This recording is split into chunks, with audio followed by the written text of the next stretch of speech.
तो भाई लोग मैं वापस आ गया हूँ अपनी एक नई वीडियो के साथ, जहाँ पे हम बात करेंगे इस हफ्ते हुए मंडे नाइट रॉ की, जहाँ पे जॉन सीना वाला पूरा माहौल बना हुआ था। और साथ ही साथ रॉ के बाद की भी कुछ अपडेट्स हैं मेरे पास आप सबको देने के लिए। साथ ही साथ फॉरबिडन डोर से जुड़ी हुई भी कुछ अपडेट्स हैं। तो देर किस बात की, शुरू करते हैं। तो सबसे पहले हम बात करते हैं जॉन मॉक्सली की, जिन्होंने फॉरबिडन डोर में AEW वर्ल्ड हैवीवेट चैंपियनशिप को जीत लिया। और इस ब्रूटल और हार्ड हिटिंग मैच के दौरान शायद जॉन मॉक्सली को एक इंजरी हो गई है। और इसकी जानकारी हमें मिली कैसे, तो फॉरबिडन डोर के ऑफ एयर जाने के बाद जॉन मॉक्सली ने एक प्रोमो कट किया था। और उस प्रोमो के दौरान जॉन मॉक्सली ने अपनी इंजरी को लेकर कहा था कि शायद मुझे कुछ कंकशन है। और कई एनालिस्ट इसे सच भी मान रहे हैं और कंफर्म भी कर रहे हैं, क्योंकि मैच ही इतना हार्ड हिटिंग था, इतना ब्रूटल था कि इन मैचेस के दौरान इंजरी के चांसेस सबसे ज्यादा होते हैं, स्पेशली AEW और NJPW की रेसलिंग के दौरान। और ये मामला इतना सीरियस क्यों हो गया, क्योंकि CM पंक ने AEW वर्ल्ड हैवीवेट चैंपियनशिप को छोड़ा था इंजरी की वजह से। और उस दौरान ये मैच हिरोशी तानाहाशी वर्सेस CM पंक का होने वाला था, लेकिन CM पंक को इंजरी हो गई और उनको चैंपियनशिप छोड़नी पड़ी। इसके बाद जॉन मॉक्सली को मैच में ऐड किया गया। और अब रिपोर्ट ये है कि जॉन मॉक्सली को भी इंजरी हो गई है। तो इस वजह से मामला काफी इंटरेस्टिंग और काफी मुश्किल होता जा रहा है AEW के लिए। और इस समय करंट के टाइम पे AEW के कई सुपरस्टार हैं जो इंजरी की वजह से सफर कर रहे हैं। और एक नाम तो मैंने अभी आपको बता ही दिया, CM पंक। इसके अलावा हमारे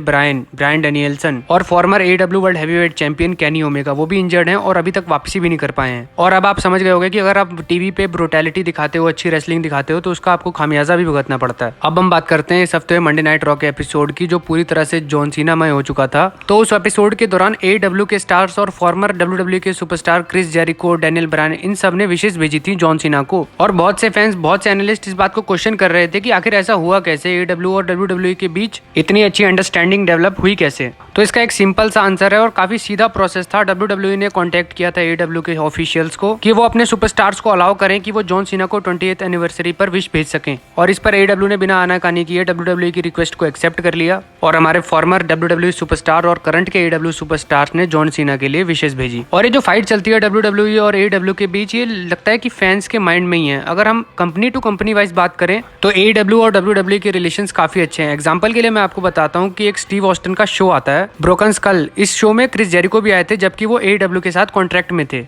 और AEW ने उन्हें अलाउ भी किया था इस शो में जाने के लिए। और इसके अलावा WWE की कई डॉक्यूमेंट्रीज में क्रिस जेरिको, डेनियल ब्रायन आ चुके हैं, जबकि वो AEW के साथ कॉन्ट्रैक्ट में होते हैं। और इसीलिए मैं कह रहा हूँ कि AEW और WWE के रिलेशंस काफी अच्छे हैं। और ये जो AEW और WWE की फाइट है, ये सिर्फ फैंस के दिल में है। नेक्स्ट बात करते हैं बॉबी लैशली, जॉन सीना और ऑस्टिन थ्योरी के बीच के मामले की। तो हमने मंडे नाइट रॉ पर देखा कि ऑस्टिन थ्योरी और जॉन सीना का कन्फ्रंट्रेशन हुआ था बैक स्टेज। और बहुत दिनों से रूमर्स भी चल रहे हैं कि ऑस्टिन थ्योरी और जॉन सीना का मैच होने वाला है समर स्लैम में। और जो फिलहाल के लिए ऑस्टिन थ्योरी बिजी है, वो है बॉबी लैशली के साथ फ्यूड में फॉर द US चैंपियनशिप। तो अब पूरा मामला ये हो गया कि बॉबी लैशली अगर मनी इन द बैंक में US चैंपियन बनते हैं और ऑस्टिन थ्योरी को हरा देते हैं, और ये बात आप सब जानते हो कि बॉबी लैशली को कितना तगड़ा बुक करती है WWE, स्पेशली मैचेस में। और इस तगड़ी बुकिंग में अगर बॉबी लैशली ऑस्टिन थ्योरी को कुछ ही सेकंड्स में हरा देते हैं, तो ऑस्टिन थ्योरी बहुत ही कमजोर लगेंगे जॉन सीना के सामने अगर उनकी फ्यूड होती है तो। और अगर बॉबी लैशली इस मैच को हार जाते हैं क्लीन, तो बॉबी लैशली के लिए एक बहुत बड़ा सेटबैक होगा, क्योंकि बॉबी लैशली इस साल ब्रॉक लेसनर को भी हरा चुके हैं और रेसलमेनिया में ओमोस को भी हरा चुके हैं। और पर्सनली मुझे ऐसा लगता है कि WWE अपनी थोड़ी क्रिएटिविटी दिखाएगी इस मामले में, जिससे बॉबी लैशली कमजोर भी ना लगे और ऑस्टिन थ्योरी के पास चैंपियनशिप भी बनी रहे। नेक्स्ट बात करते हैं हम इस हफ्ते हुए मंडे नाइट रॉ की व्यूअरशिप की। तो पिछले हफ्ते रॉ को व्यूअरशिप मिली थी 1.98 मिलियन व्यूअर्स, और इस हफ्ते ये थोड़े से डिक्रीज के साथ पहुंच गई है 1.95 मिलियन व्यूअर्स। और मैं बहुत से आर्टिकल्स में पढ़ रहा था कि इस व्यूअरशिप को लोग मेंटेन मान रहे थे, पर मैं ऐसे डिक्रीज ही मानूंगा, क्योंकि WWE ने पिछले 2 हफ्ते से जॉन सीना को सिर्फ इसी एपिसोड के लिए अनाउंस कर रखा था। और शो पर विंस मैकमैन भी थे, जो अभी ताजा कांड भी करके आए हैं। खैर, उस बात को भी 1-2 हफ्ते हो चुके हैं, पर फिर भी व्यूअरशिप में थोड़ा बहुत भी डिक्रीज एक बहुत बड़ी बात है, स्पेशली जब आपने जॉन सीना जैसे बड़े सुपरस्टार्स को एडवर्टाइज कर रखा है।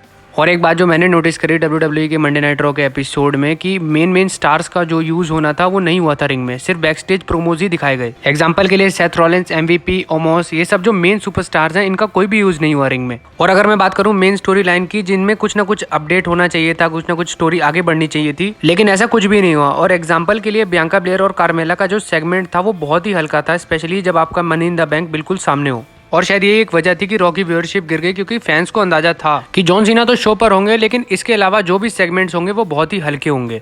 और हमारी जो आखिरी स्टोरी है वो है ब्रॉक लेसनर से रिलेटेड, जिनकी वापसी की टिकट कंफर्म हो गई है। तो आप सबको पता है कि पिछले हफ्ते ब्रॉक लेसनर वापस आए थे स्मैकडाउन के एपिसोड में, जब रोमन रेंस ने मैट रिडल को बीट कर दिया था। और जिसके बाद इन दोनों का मैच भी सेट हो गया था, last man standing match in summer slam. तो अब न्यूज ये है कि AT&T अरीना ने ब्रॉक लेसनर को एडवर्टाइज कर दिया है 11 जुलाई के मंडे नाइट रॉ के एपिसोड के लिए। और जबकि ब्रॉक लेसनर आए स्मैकडाउन पे थे और रोमन रेंस का मैच भी स्मैकडाउन पे चल रहा था, लेकिन फिर भी जो अनाउंसमेंट आई है वो रॉ के लिए आई है। और इससे एक बात और भी क्लियर हो जाती है कि ये जो फ्यूड होने वाली है रोमन रेंस और ब्रॉक लेसनर की, ये सिर्फ स्मैकडाउन के एपिसोड तक सीमित नहीं रहेगी, ये रॉ में भी जाएगी। और WWE के पास मौका है रॉ और स्मैकडाउन में दोनों में रोमन रेंस और ब्रॉक लेसनर की फ्यूड को चलाने का, क्योंकि लोग क्रिटिसाइज कर रहे हैं कि WWE बार बार रोमन रेंस और ब्रॉक लेसनर की फ्यूड को क्यों दिखा रही है। कहने का मतलब ये है कि WWE के पास मौका है कि वो रॉ और स्मैकडाउन दोनों में इनकी इतनी अच्छी फ्यूड चलाए कि फैंस को इंटरेस्ट आए और समर स्लैम में ब्रॉक लेसनर और रोमन रेंस का one of the best match हो। और ये थी मेरी आज की वीडियो। प्लीज चैनल को सब्सक्राइब कर दो, लाइक कर दो और शेयर कर दो।